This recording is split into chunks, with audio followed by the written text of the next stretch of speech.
Eala strives for greatness in ultra-competitive tennis world.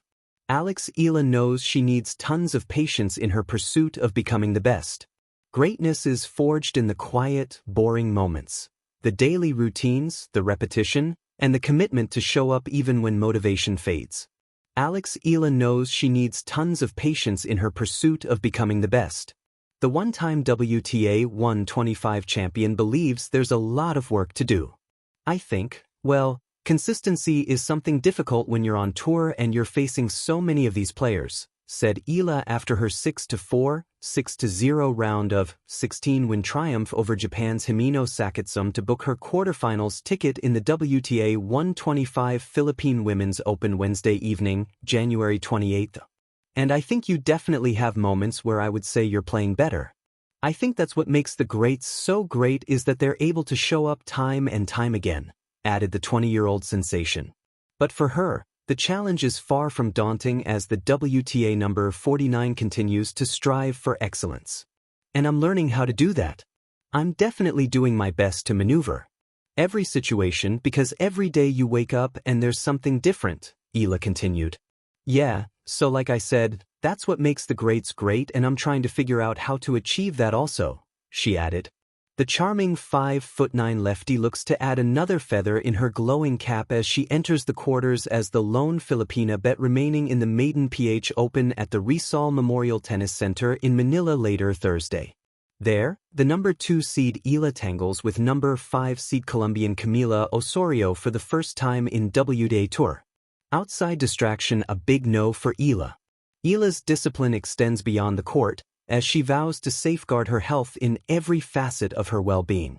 And as a public figure, the rising star is mindful of who she listens to, her team, and appreciates the positives and respects the negative opinions from the public. And I really appreciate the support, the positivity, and you're entitled to your own opinion, even if it's negative about me. My approach to it is that I have my team and they will definitely tell me if there's criticism or they will definitely provide me with constructive criticism, said Eala. They work in my best interest. They also give me positive feedback. So that's, of course, along with my own opinion and the opinion of my team is what I prioritize, she added. They definitely give me two sides and I know that they have my best interest at heart. Against the baseline of the world. The tennis court is a rectangle of unforgiving truth. There is no hiding place between the lines, no teammate to absorb the pressure, no clock to save you when belief begins to slip. For Eala, this rectangle became both a proving ground and a promise, a place where a girl from the Philippines could test herself against the very best in a sport that rarely looks toward her part of the world. She did not arrive quietly. From the beginning, Alex carried something larger than her racket bag. She carried expectation, curiosity, and the quiet weight of representation. Tennis, after all, is a global sport but not an evenly shared one. Its centers of power, Spain, the United States, Russia, France, produce champions with machine-like regularity. The Philippines is not supposed to. And yet, Eala stepped onto the court as if the map had been wrong all along. Greatness in tennis is not just about talent. Talent is the invitation, endurance is the price of admission. Every forehand must be repeated 1,000 times. Every loss must be metabolized into something useful. Alex learned this early. Training sessions blurred into each other, sunburned afternoons, aching shoulders, the dull thud of balls against a practice wall when no crowd was watching. This was not the glamorous side of the sport, but it was the truest.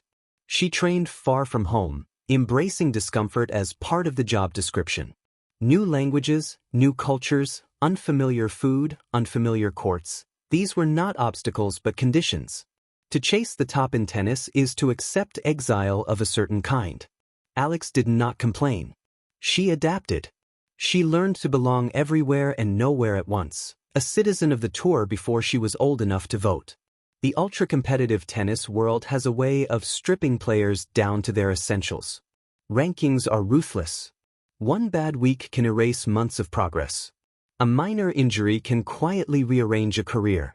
For young players especially, the margins are thin and the noise is loud.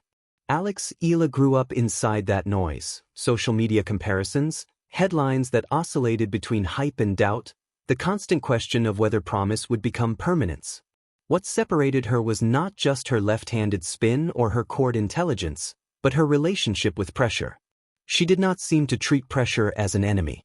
Instead, she treated it like weather, sometimes harsh, sometimes unpredictable, but always part of the landscape. When she lost, she did not perform despair. When she won, she did not rush to declare a rival.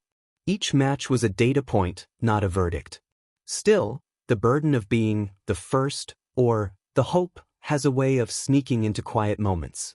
Every Filipino fan who woke up early to watch her matches, every child who picked up a racket because of her, added invisible weight to her swing. Alex understood this, but she refused to let it define her. She did not play for history. She played for improvement, for mastery, for the next ball.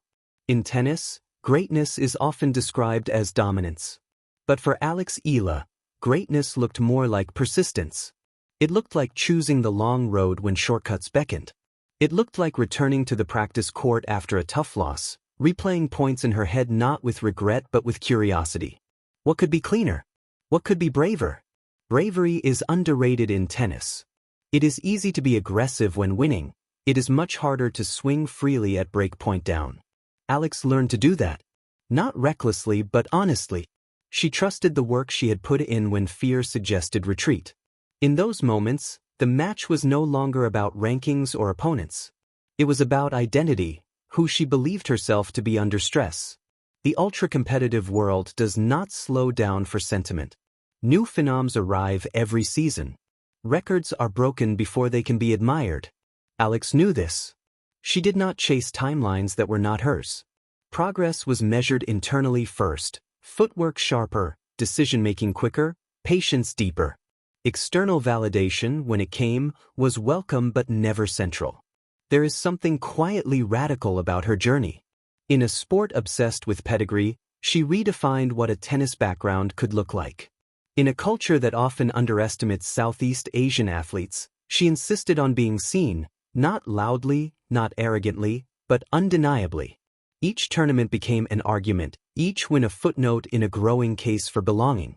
Away from the spotlight, she remained a student of the game. She studied opponents, surfaces, patterns. She learned when to absorb pace and when to redirect it. She learned that greatness is not static. It is a moving target that demands humility.